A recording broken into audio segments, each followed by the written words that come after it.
Hi guys.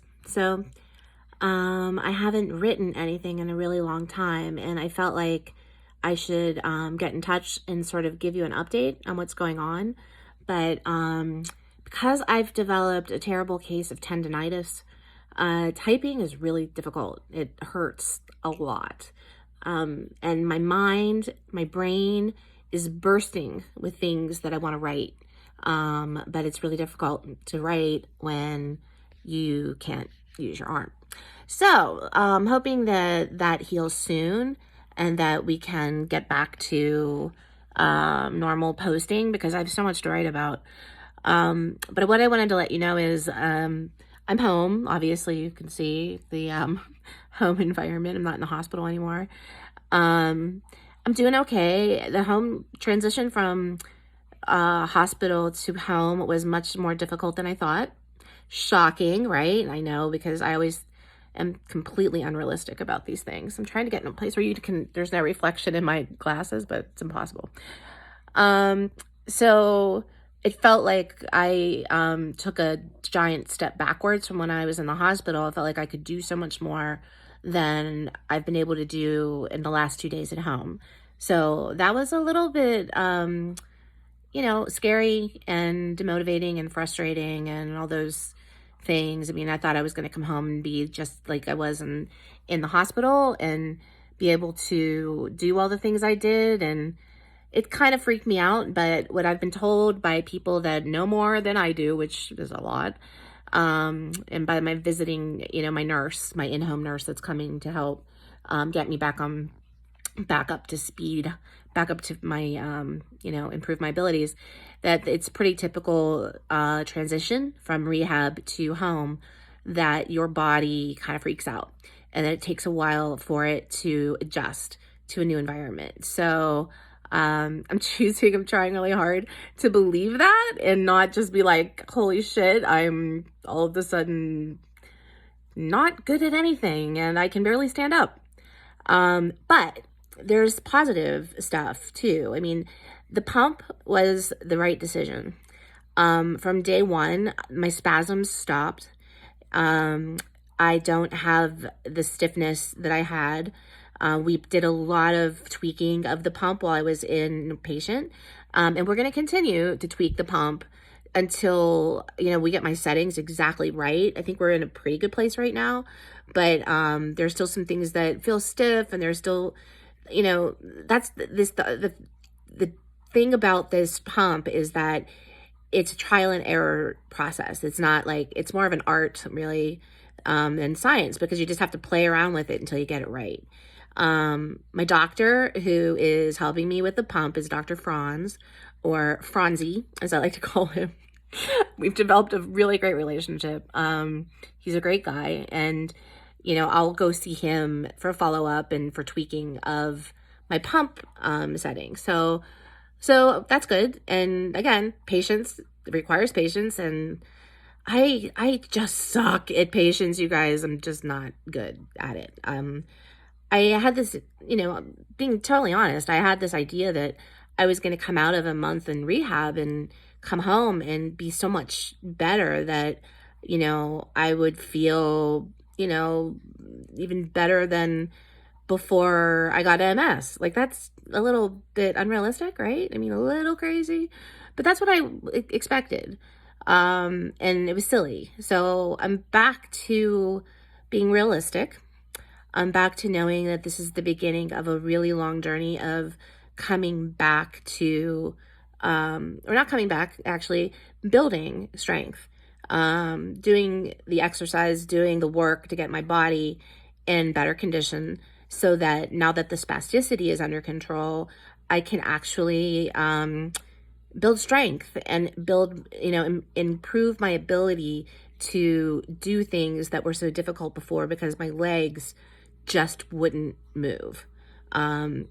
So it's all good. It's a bit of a mind fuck, excuse my language, because I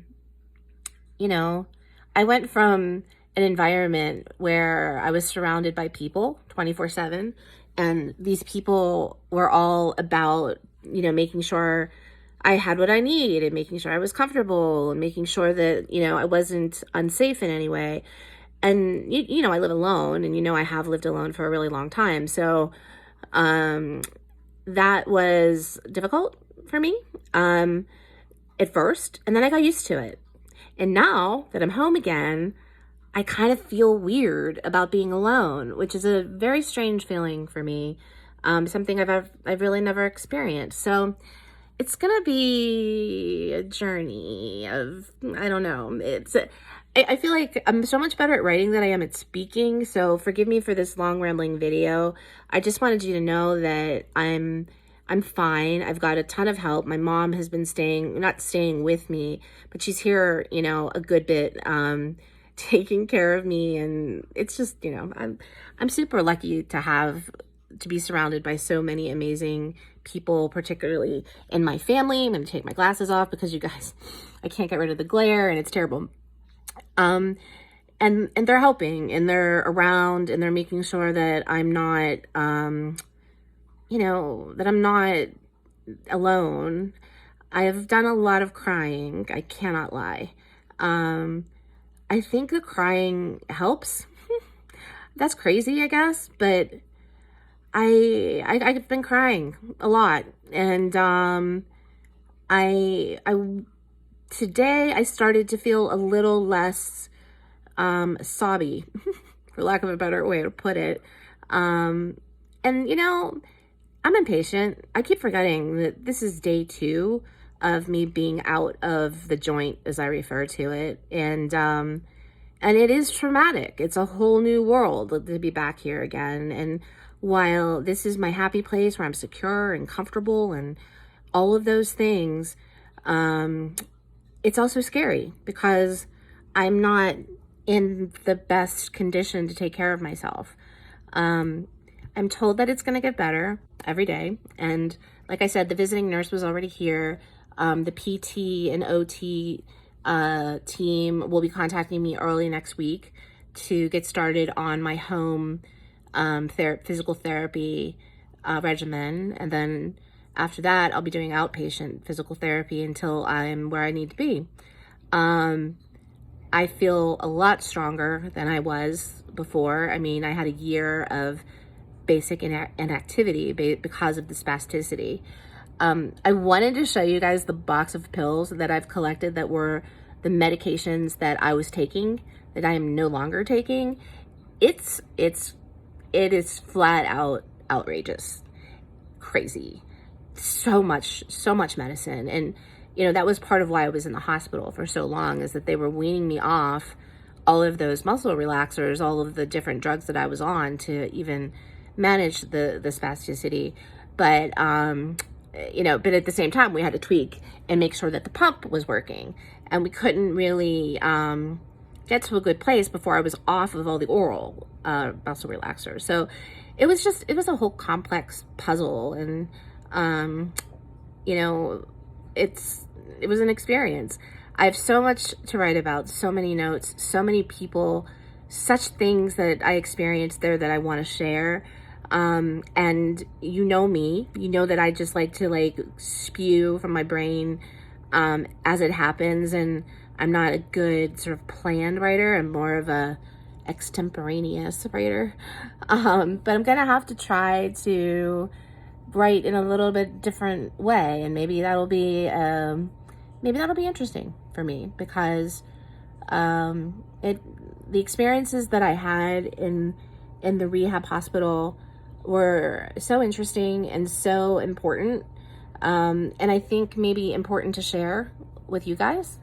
And for those that have been in inpatient rehab for months, or for a month or longer, I'm sure you already know what I'm talking about. So again, I'm not even sure if this video is going to be able to post because it's so long, but I wanted to give you a quick update, let you know that I'll be back to writing as soon as this arm situation is tended to properly.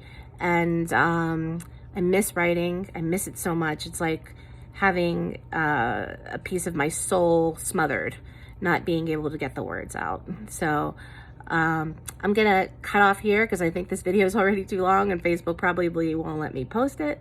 But I wanted to give you an update and just say that I'll be back to writing soon. And I can't even believe I did this video looking like I do, because of course I'm afraid to shower, too weak to do that right now. So thanks for bearing with me in my ultra homeless person style that I have going on.